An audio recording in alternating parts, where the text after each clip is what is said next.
Moi, je m'appelle Lorraine Chaïs, je suis infirmière-chef d'unité de soins à l'EMS Val-Fleury. Et moi, je suis Aurélie Ménet-Bouvier, donc je suis également infirmière chef d'unité de soins à Val-Fleury. L'évolution de la société, l'évolution des soins, où les nouvelles technologies seront indispensables pour améliorer la qualité des soins et la qualité de vie des résidents. La technologie, elle est déjà très présente dans les soins au quotidien, donc on sait que c'est l'avenir de la profession. La population est de plus en plus vieillissante avec des troubles de plus en plus présents. Une assistance robotique, on se doute que ça va être l'avenir des soignants.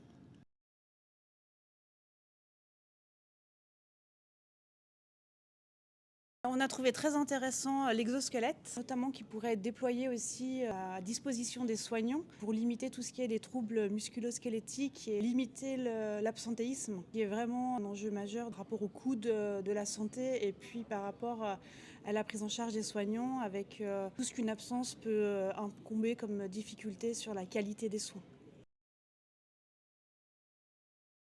Alors au niveau des innovations, on a le PHOC Paro pour les résidents présentant des troubles cognitifs. Les collaborateurs interagissent avec le PHOC et le résident, ce qui leur permet aux résidents de voir du bien-être et d'apaiser certaines angoisses.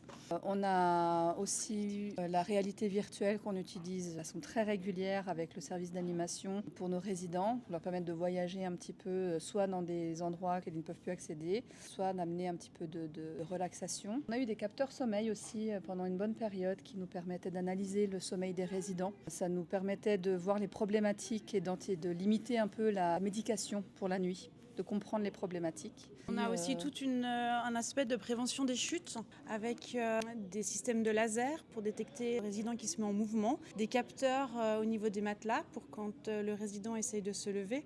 Ça, clairement, c'est encore une partie qui devrait ou qui pourrait se développer davantage avec les nouvelles technologies, parce que c'est vraiment un enjeu majeur, que ce soit à domicile ou même encore au sein de l'établissement, avec des technologies, je pense, qui pourraient nous permettre de voir des réactions rapides des soignants en cas de chute, avec des systèmes d'alerte plus autonomes.